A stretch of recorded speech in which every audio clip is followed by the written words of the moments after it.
Welcome back to 52 Lockup. I am your Apple Teen Academy of Bit and Apple TV. 52 Lockup is a series I start to talk about one of my biggest passions, true crime. A new episode on every Academaniac Monday. I know I'm late, but there's a very good reason. So 52 Mondays, 52 crimes. So I hope you guys enjoy. Be sure to like, leave some feedback, subscribe. Your discretion is advised. We'll be talking about the death of a child, just to give you a heads up. So, sorry for this late episode. I really needed to perfect this as best as I could. There's a lot, along with my hectic schedule. Like, I wanted to make sure I did this right. But I digress from the rest of that craziness. I want to walk you down the path of Childhelp Varela's life, right, from a young age. She was born to a middle-class family in 1975 to her 5-year-older sister, her father, and her mother. But unfortunately, her parents would get divorced, right, soon after she was born. And her father would end up raising her and her sister, along with help from his mom. And Childhelp rarely saw her biological mother, which would eventually lead her father to meet her future stepmother in 1976. So they would start kind of dating in 1981, but they would wed later on in 1983. Now, due to her father and stepmother working together at the Army Corps of Engineers, their jobs would actually move the entire family to Saudi Arabia in 1983 when she's about 8 years old.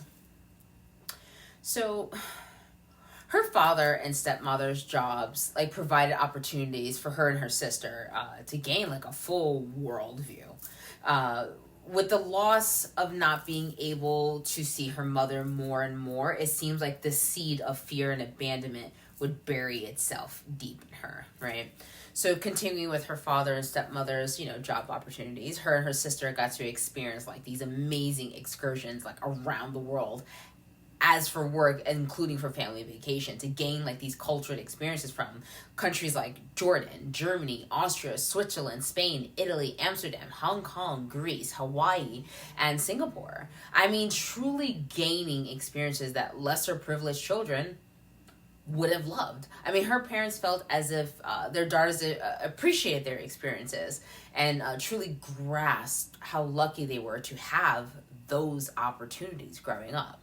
Eventually, the family would settle down in Albuquerque, the main pit stop for Bugs Bunny. The family attended a Catholic church while the girls went and attended a public high school. Childhelp was described as extremely energetic and a very independent child into her young adolescence. However, the older she became, the more rebellious she became, right? And that's normal for teenagers, right? To question authority and their parents, because as they are growing, they are also learning to identify themselves as individuals.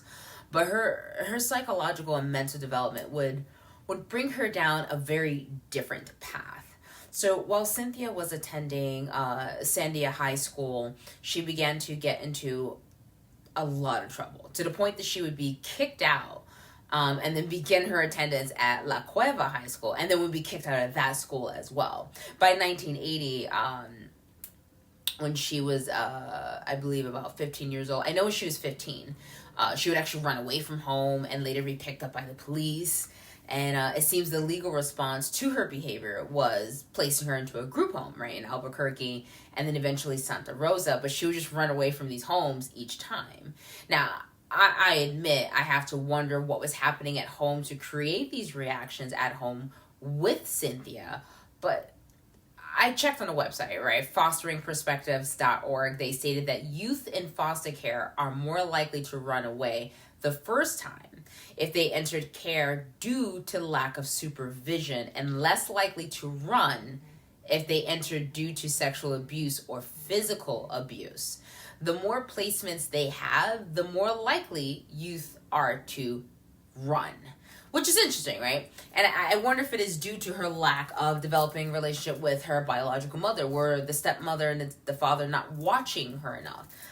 In a research article in the National Library of Medicine called "The Effects of Parental Absence on Children Development," evidence from Left Behind Children in China by Mingzhi Mao Li Junjung and Haifeng Zhang stated a vast literature has shown that the absence of parental care in early childhood negatively affects children's development and health status, daily behaviors, and in-school performances. A longitudinal study in Thailand finds negative impacts of parental absence on the school enrollment of left-behind children, and shows the long-term absence of the mother appears to reduce the educational chances of left-behind children. Is this what's happening with Cynthia? Especially because abused children bond to their abusers, where in Cynthia's case, it is plausible that she lacked proper supervision. Cynthia collected an arrest record like she was collecting stamps.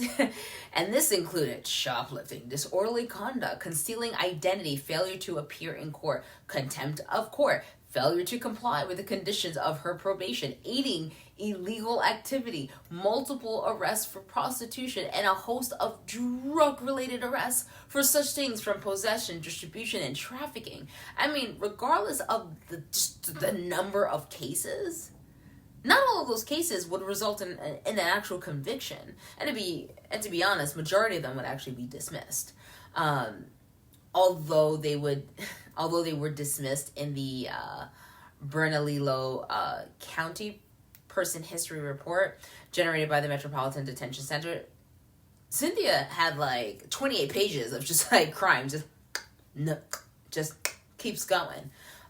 Cynthia would end up staying in the juvenile detention center until about October 1993, right before her first son would be born, right? So in the article in the Office of Juvenile Justice and Delinquency Prevention.org website discussing consequences of youth substance abuse stated that there is an undeniable link between substance abuse and delinquency. Arrests, education, and intervention by the juvenile justice system are eventual consequences for many youth engaged in alcohol and other drug use. It cannot be claimed that substance abuse causes delinquent behavior or delinquency causes alcohol and other drug use. However, the two behaviors are strongly correlated and often bring about school and family problems. Involvement with negative peer groups, a lack of neighborhood, social controls, and physical or sexual abuse. So is Cynthia not receiving proper attention and supervision and beginning to branch out into trouble and drugs? Or was it the other way around, right? One of the drugs that would consume Cynthia is actually methamphetamine, which she would bounce back and forth from consistently, right? So for those who may not know what methamphetamine hydrochloride is, it is a popular name of crystal meth or ice, or I think is one of the other names. It is a smokable, crystalline, solid form of methamphetamine, right? Which is a stimulant that is used for recreational purposes. So the human body has about 50 identified hormones, right? That all have different jobs. Now there are other ones, but there's still studies going on and on about that. Methamphetamine creates the release of neurotransmitters, right? Those little messengers in your brain and your body, right? Dopamine, primarily. You have, how we have epinephrine. There's norepinephrine, which is what meth interacts with, and serotonin. That's right. And activates the cardiovascular and central nervous system. It is a stimulant, right? It's incredibly addicting. It's stimulating the brain and the body. So Cynthia is on crystal meth, and when her first son was born, Cynthia would move in with her 18-year-old drug dealer, Alan Wasetta. But by February of 1994, their home would be raided while Cynthia, well, let me explain. So their home would be raided, right? So Cynthia's preparing a bottle for her son. According to the news articles, when the raid occurred, Alan would grab a briefcase filled with money, drugs, and a gun, push Cynthia out of the back door with him. He would be shot during his run and would collapse on top of Cynthia, which he does survive, but this is just additional trauma, right, on Cynthia's brain, right, her already rewired drug brain, and her, I guess, lack of psychological development. And as a side note, police actually found in the home more drugs, weapons, and that included a submachine gun, right, but the baby was uninjured, so that's a plus. So during this investigation, medical teams at the hospital would actually see that Cynthia had numerous burns and unidentifiable marks on her body, which took a lot from her to admit to the staff that these wounds came from her abuse with Alan. By 1995, Alan would be sentenced to a year in prison and 5 years of probation, along with a required 2-year residential drug treatment program. Now, when he went to prison, their son would be taken out of their custody, and Cynthia became concerned that she would never be able to see her child again and didn't want him placed into the foster system. So she ended up placing them into the care of her father and stepmother, at least until they were able to officially adopt him and care for the child. And when they finally were able to, she would come to regret that choice. Due to her decision to give up her first son, right, to her parents, she hated her parents and grew, the hatred grew deep within her. So while she's dealing with that, Cynthia finds her new affection, Christopher Cluess. And she would go to have 2 more children, right? The second oldest of the children would be Omaree and his younger sister. So Omaree was born on March 2nd, 2004. It is also known that Omaree was born while his mother was in prison on drug trafficking charges. Christopher Cluess is another individual deep into criminal activity and drugs, right? She wants to date her dealers, right? Their relationship would eventually spiral out of control, and she decides, you know what, Chris, I don't want you in my life. We're done. Cuts him right off, right? So now Cynthia is raising these 3 kids alone. Now she meets another prisoner, Steve Cassius. He likes the kids and becomes like the stepfather, but Cynthia continues to struggle with drugs, right? On and off, on and off, on and off, on and off. Now, while this is going on, the Children, Youth, and Families Department and Albuquerque Police Department would be receiving referrals and complaints to check in on the household, especially for Omaree. This is important as we continue, because you're going to see a lot. You're going to be like, how did they screw this up? So during her drug struggle, right, Cynthia makes a friend, slash babysitter for Omaree and his baby sister named Essie Sotelo. Now, when Cynthia apparently one night just doesn't return home while she was taking care of them, Essie calls up Child Protective Services, and Essie becomes the guardian of the 2 children. And she took the kids to Phoenix, Arizona in March, I believe around March 2011. Now, Cynthia signs the paperwork to go, fine, you can take the kids. This is the second time. The kids were out there for 2 months, and then she revokes her decision, and the kids were returned to her. So you're starting to see how the system starts to begin to fail these kids, right? There were 9 referrals to that household, and apparently, according to records, only 2 could be substantiated. So the struggle with drugs in jail continues, back and forth, back and forth. The second oldest child, again, Omaree, when he was 5 years old, he would live with his aunt for about 7 months or so because the cops had taken him out of the household in the middle of the night, and she was upset about this, and she was like, I want my son back. She agreed to the paperwork, and then she asked for her son back, and then she got it. So underneath it all, it didn't seem like she's concerned herself about her son's well-being. She seems to be more concerned about being in control of something, right? Because she's not really in control. She's dependent on these drugs.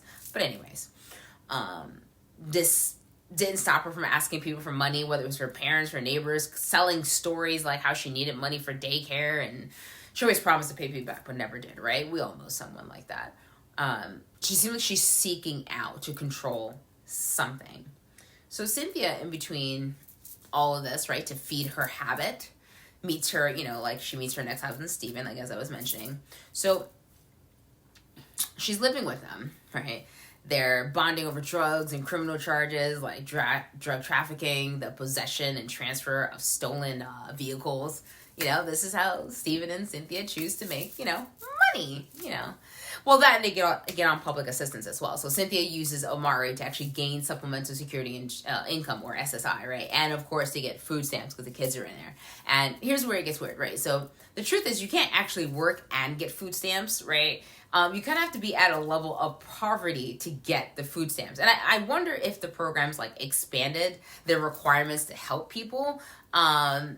would that have motivated them to find the job and actually keep the job this time? Or perhaps the limited program pushed them to stay around drugs because she couldn't get the assistance that she truly needed for the situation. I don't know. Perhaps she would have made the best choice. Maybe she would have still made the wrong choice. But, I mean, why risk it? Why risk limiting opportunity growth, right? So, all this is happening.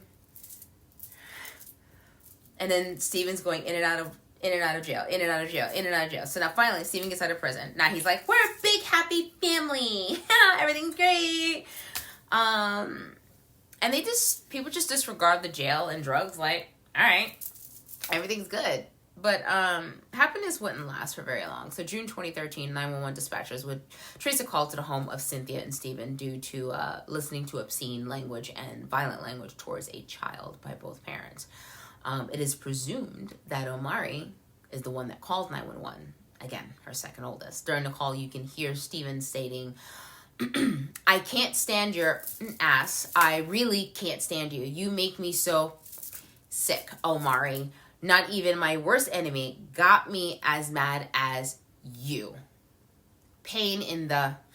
I never hated nobody like you in my life, ever. You know that, Omaree? I hate you more than I've hated anybody in my whole life. And I've been on this earth 41 years, and nobody has ever made me feel the way you do, Omaree, ever. And you're a kid. And that's bad.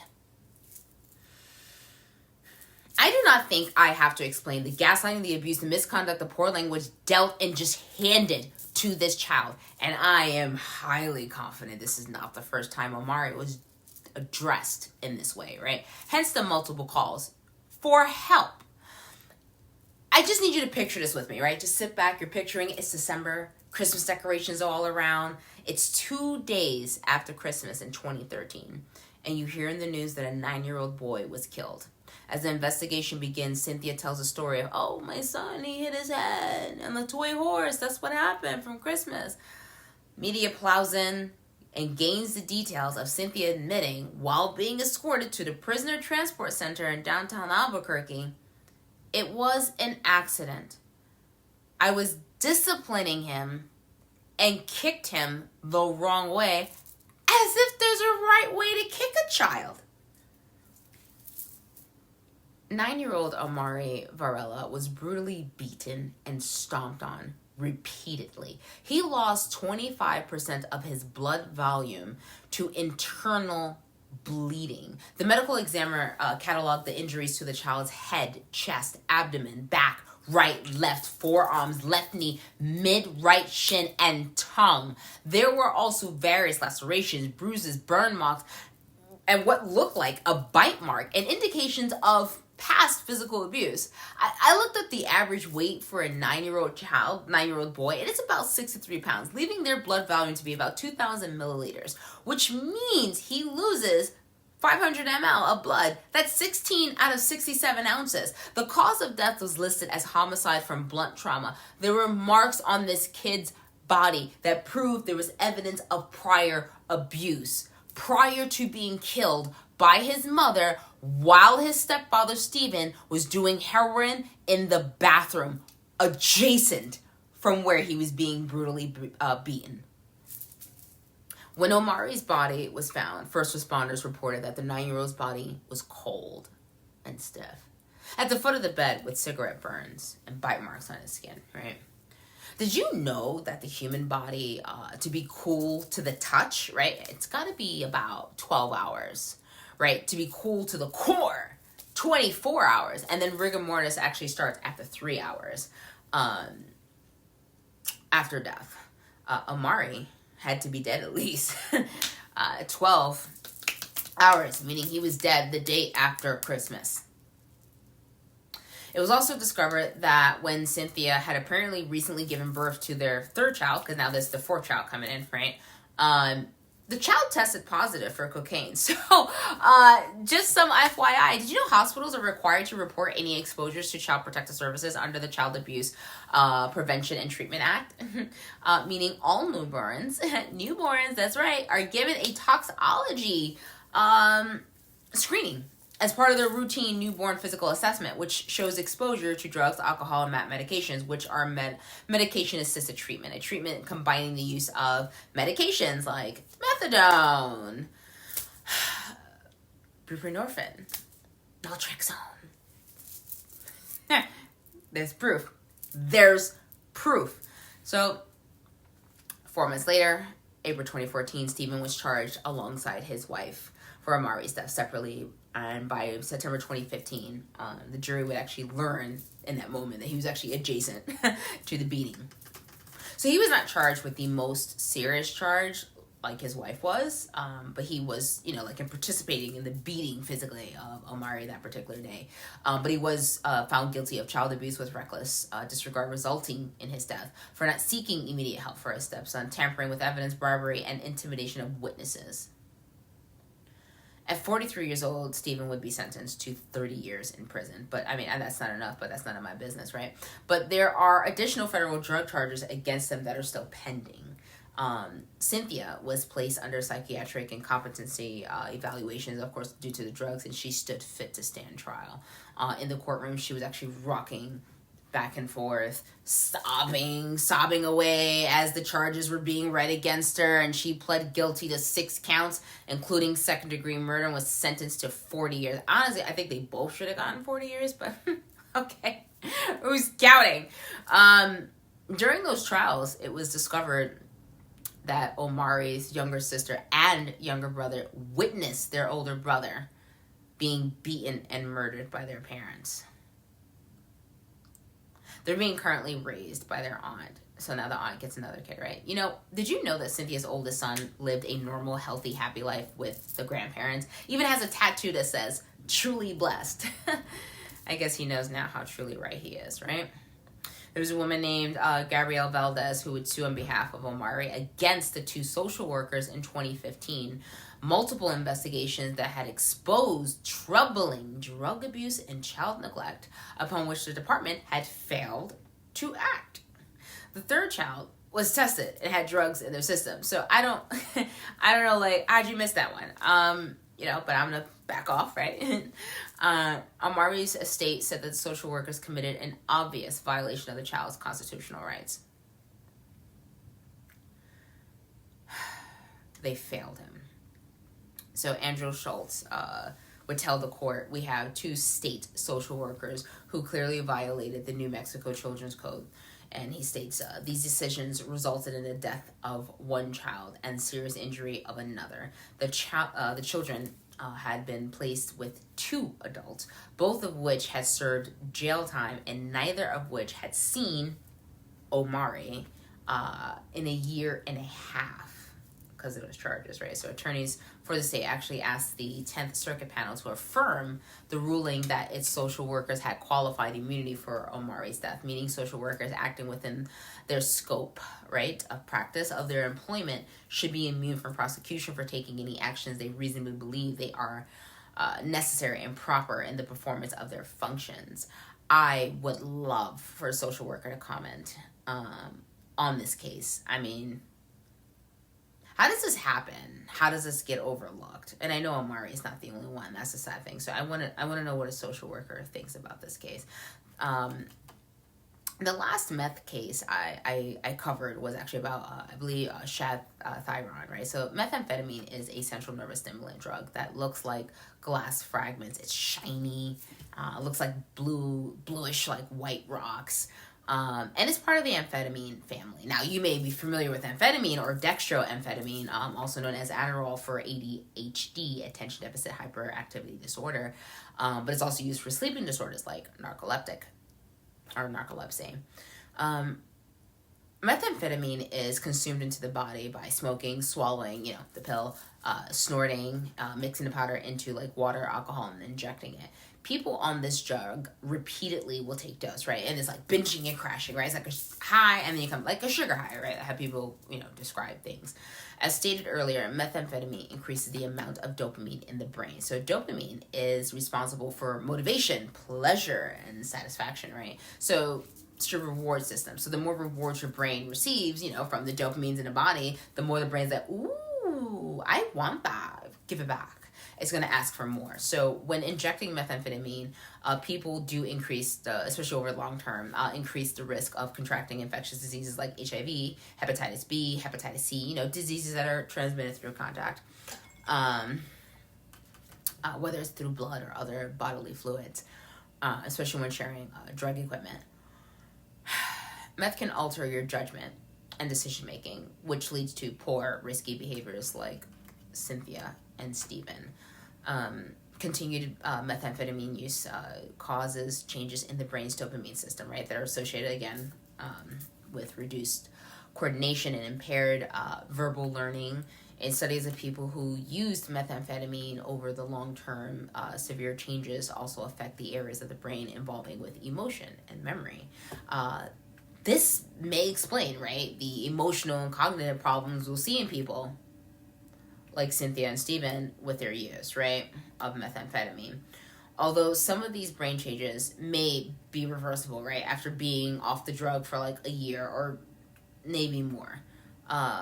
Other changes may not recover even after a long period of time. A recent study actually even suggests that people who once used methamphetamine have an increased risk of developing Parkinson's disease. Now that's what his mom was on, but his Omaree's stepfather, Stephen, was using heroin, which also acts like a massive release of endorphins for that hormone in the brain. And the heroin floods the endorphin receptors, stimulating the two actions of endorphins. And large quantities of dopamine are released, activating the reward system and, producing feelings of euphoria and all that goodness. And your brain goes, give me more. This is an incredibly sad case. This child, or children as well, was failed by all the adults around them on a whole dark, deep level. I mean, if you know anyone struggling with substance abuse, right, please call the hotline, 1-800-662-4357. And obviously, call 911 if you witness or know of abuse for children. I mean, there's a hotline for it. Childhelp National Child Abuse Hotline, which is 1-800-422-4453. Obviously, those numbers are going to be on the screen, but when you're doing these reporting, I mean, most importantly, listen to the victims. I've heard people say, oh, what about so-and-so? What if they're lying? But when you think like that, that's how victims get swept under the rug. That's how the abuse gets swept under the rug. That's how it gets overlooked and disregarded. When there is a call for help, there should be a proper investigation done. Listen to the victims. Don't dismiss their cries for help. When you are in a position to help, or find them help them. I'm struggling to understand how did we get here, right? So I walked you through Cynthia's life. Cynthia had positive opportunities, but the loss of her mother, not loss of her mother, but the lack of relationship or rapport with her mother did a number on her, right? So the question is it like that study where she wasn't having enough supervision and that's why she began to get in trouble, which is what led her down the path of drug abuse? Or did she try drug abuse and she's just one of those people that should not try it and then ended up in the path of getting into trouble? Now, even if you dismiss all of that and you throw it all out the window, right? Here's my problem. She lost the first kid, was given to her parents, and then the rights could not be revoked. Omaree is 5.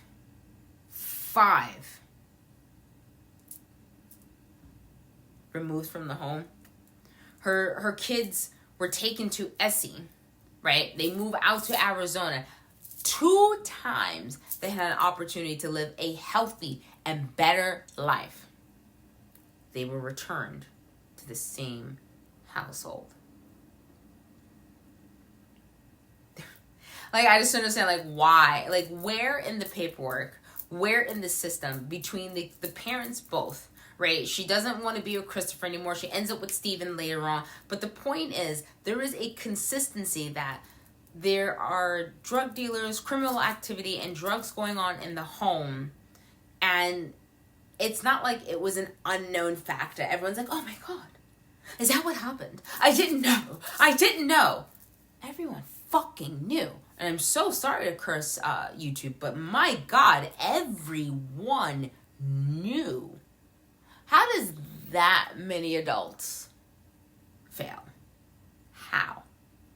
Are you just in denial? Like, is it the, oh, I don't want to get involved? Or adults are scared to get involved because they knew that they were involved with drugs? They didn't want to make an anonymous phone call? I mean, obviously, there were some referrals going on to tell people about it, but then what happened with the departments? What happened with the social workers? What happened? If you removed the kids before, why were the kids returned? Was there not a thorough enough investigation to go, we see a pattern? The first child, this Alan's kid, right? Given to the grandparents. Okay. Second kid, gives up custody over to Essie. Return them.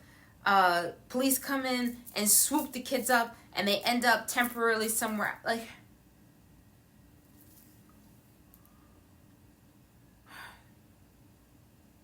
how? How do you have this much paperwork, all this laid out in front of you, and you still fail those kids? I mean, beaten, repeatedly beaten.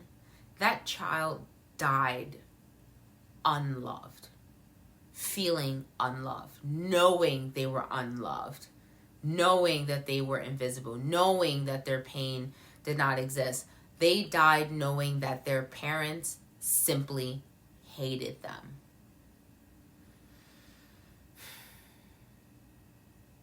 I don't believe in controlling other people's bodies, but it becomes a very gray line, because at times I really do not think not everyone should be permitted to have a kid. And where are the programs? Where are the programs that were supposed to swoop in and be like, we're seeing a pattern. We're seeing a pattern. He's a cute kid. He's such a cute kid.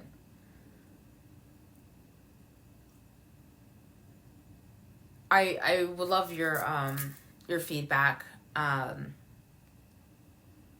But the day after Christmas, or maybe even Christmas Day, depending on how long his body had been sitting there, just slowly decomposing, stiffening up, letting rigor mortis set in. I mean, it must have been a hell of a sight for the medics to get there and be like, we're going to do something. And then next thing you know, they're like, it's not moving. What did you do? Fell off a toy horse. I really wanted to take my time with this case because there was so much information. It took a lot out of me to try to organize it a bit. And it's sad. It is so, so sad. Do you think this occurred because they were on drugs? Do you think this occurred because the system failed? Because someone didn't do due diligence to go check up on this child, to go, you know what, we're getting a lot of calls about this. I've known kids in abusive situations who called out for help and the system failed them. And I almost kind of anticipated, I guess, for my age. But when I see someone as young as Omaree, someone who's born in the 2000s, my God, he would have been 20 next year. He would have been 20 years old. That's a lot.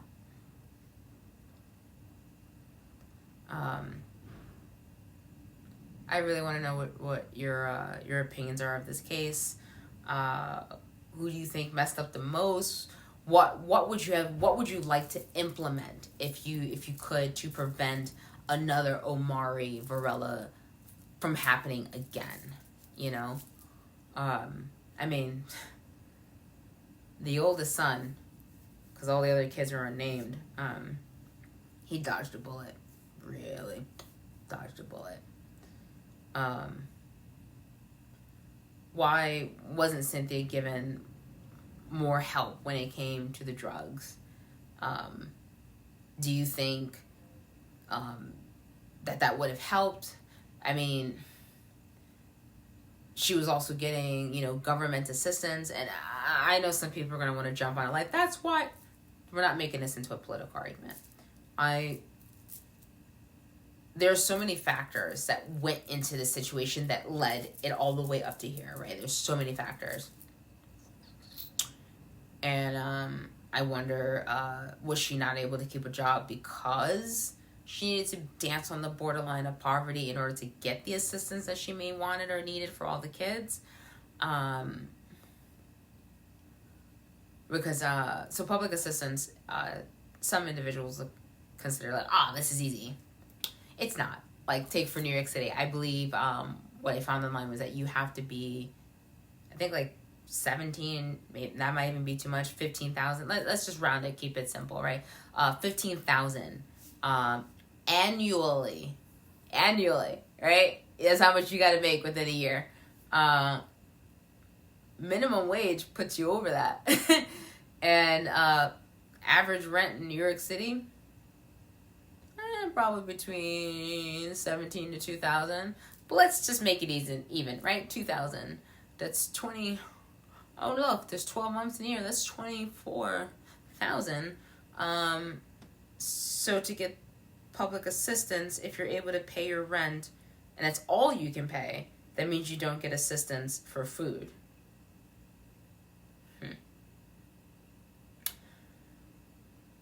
Does limiting the individual promote them to make bad choices? Is it keeping them trapped to go, you know what, if I'm not going to get assistance for food, I might as well not even try?